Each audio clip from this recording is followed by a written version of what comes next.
예, 고정 댓글에 링크를 달아드릴 테니까 재미삼아 설문조사 한 번씩 해보시기 바랍니다. 아시다시피 이번 FA 시장에서는 여자 배구에서 5명 정도의 선수 대이동이 있었습니다. 많죠. 대영정도 있고. 그런데 그 FA 거래에 있어서 최고로 전력 상승을 꾀해서 성공적이다라고 평가를 받았던 것이 후추은행, 즉 페퍼저축은행이었죠. 그래서 클러치박도 영입을 하고 최선당도 영입을 하고 집토끼인 이한비와 오지구영을 지키는 데도 성공을 했습니다. 아시안 쿼터 구슬 뽑기 운도 좋아서 MJ 필립스를 영입을 함으로써 미들브로카 자원도 충원하는 데 성공을 했죠. 그래서 대다수의 팬들은 이 정도 전력이면은 본 빼고도 갈 수 있다. 심하게 추측하시는 분들은 우승도 노려볼 수 있다. 이렇게까지 예상하시는 팬들이 있을 정도로 페퍼저축은행으로서는 성공적인 스토블 리그를 보낸 셈이었습니다. 그럼 그게 끝나고 그렇다면 이제 세간의 관심은 A급 선수들이 3명이 있었어요. 예, 그 3명이 규정상 가져간 팀으로 보상 선수를 받게 되는 규정이 있습니다. 그래서 그 3명의 보상 선수가 어떻게 될 것인가, 또는 보상 선수에서 제외가 되게 하기 위해서 방어를 하기 위한 보호 선수가 어떻게 될 것인가. 근데 보호 선수는 6명인데 원칙적으로 비공개이기 때문에 팬들끼리 갤러들끼리 내가 생각하는 보호 선수는 이거임 이러면서 설전을 벌이고 논쟁을 벌이는 재미였습니다. 그렇게 해서 재밌게 흘러갔는데 많은 갤러들의 예측대로 결국에는 4월 26일 수요일날 발표가 났는데 수지킴을 데려간 것에 대한 보상 선수로 임혜림이 나왔고, 그래서 통장에서 가져갔고, 그리고 아파트에 있던 황민키를 통장팀에서 데려가서 통키가 됐죠. 그래가지고 아파트는 통장으로부터 김주향을 받아갔습니다. 물론 전도 유망한 훌륭한 선수들이긴 하지만 주전을 보호 선수로 묶어야 되기 때문에 주전이 아닌 사람이 이동을 한 것이죠. 보상 선수로. 그래서 여기까지는 팬들이 정배네, 예측대로 확률대로 됐다는 겁니다. 정배네라는 얘기가. 자, 그런데 문제가요, 발표가 있었던 전날인 4월 25일에 페퍼 보호 선수의 명단이 유출이 됐습니다. 이거는 원래 비공개가 원칙인데 유출이 됐어요. 그러니까 클러치박을 데려온 거에 대해서 보호 선수를 묶어야 되잖아요. 근데 그것이 이제 어떤 기자의 실수로, 제가 자세히 보지 않았는데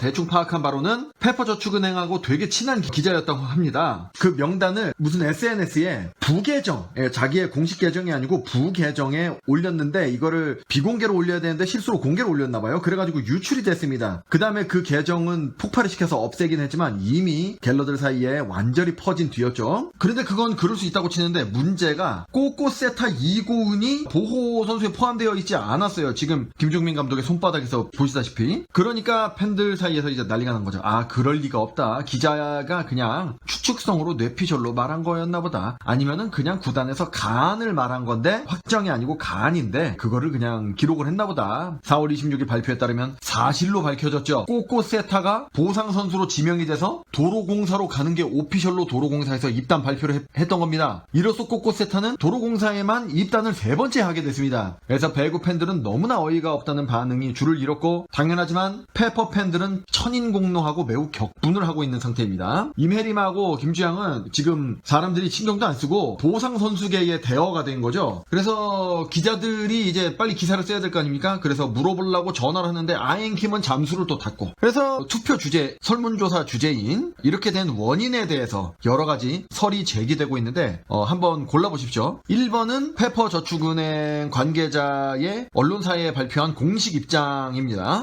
한마디로 안 데려갈 줄 알고 전략적으로 그랬다는 거예요. 그러니까 보호 선수를 정배로 내놓지 않고 모험을 걸었다, 도박을 했다라는 그런 좀 얘긴데, 여러 가지가 있었겠죠. 아무래도 2번이나 도로공사에 들어갔다가 결국에는 뛰쳐나온 꼬꼬세타니까 안 묶어봤자 또 내놔봤자 도로공사에서 안 데려갈 것이다, 그런 생각을 했을 수도 있고, 그리고 인터뷰에 따르면은 도로공사가 셀러리 캡이 가득 찼기 때문에 안 데려갈 줄 알았다, 이런 말도 하는데 이거는 석연치 않죠. 왜냐면은 클러치박하고 대영정이 재계약을 안 함으로써 셀러리 캡이 되게 남거든요, 도로공사 입장에서는. 자, 그래서 좀 석연치 않다. 자, 그리고 2번, 설문조사 2번, 박사랑과 이현등을 키우기 위해서 내보냈다라는 그런 추측들을 갤러들이 하고 있습니다. 그러니까 그게 감독 생각인지 아니면 그거가 아닌 더 윗선의 생각인지 확실치는 않지만, 근데 아앵킨 감독이 언론의 전화를 좀 받지 않고 있는 걸로 봐서는 좀 윗선 생각이 좀 개입되지 않았나. 특히 박사랑을 좀 장래를 보고 드래프트로 뽑은 신인 아닙니까? 프랜차이즈 올스타로 키우려고 뭐 그랬을지 않았나 이렇게 추측을 하는 갤러들도 있었고요. 설문조사 보기 3번은 이번에 FA를 무리해서 잡았잖아요. 예, 특히 클러치박 7억 7,500을 주고 잡았습니다. 그래서 지금 상황이 어떠냐면 제가 직접 계산은 안 했습니다만 계산이 맞겠죠. 올해부터 이번 시즌부터 셀러리 캡이 상향이 조정이 됐습니다. 옵션하고 연봉 합해서 25억이고 승리수당 3억을 합해서 28억으로 상향이 됐는데요. 이게 승리수당은 계산법을 좀 모르겠어요. 그동안 없던 개념이기 때문에 연봉과 옵션만으로 딱 본다면 연봉이 19억이고 그러니까 기본급 19억에 옵션이 6억이 한계입니다. 셀러리 캡이. 그런데 페퍼가 과감한 영입을 많이 하다 보니까 특히 클러치박을 7억 7,500을 줌으로써 연봉 4억 4,500 오바, 옵션이 1억 5,500이 오바가 됐어요. 그래서 토탈 6억이 오바가 됐습니다. 그러니까 그러면은 당연히 상당수를 뭐 쳐내야 됩니다. 트레이드로 딴 데다 보낸다든지 아니면 이미 탈퇴를 한다든지 뭐 이런 식으로 해야 되는데 주전이 아닌 선수로 저 6억을 비우려면은 거의 한 뭐 7, 8명을 쳐내야 되거든요. 그러니까 그게 한계가 있다는 거죠. 이미 탈퇴는 또 뭐 선수가 원하지 않으면은 또 내보낼 수도 없는 거거든요. 일부러 이고은을 미끼를 던져줌으로써 그러면은 이고은이 나가면은 보시다시피 3억 3천이 비워지기 때문에 추가로 2억 7천 정도만 후보 선수를 쳐내면 됩니다. 그래서 셀러리 캡을 비우기 위해서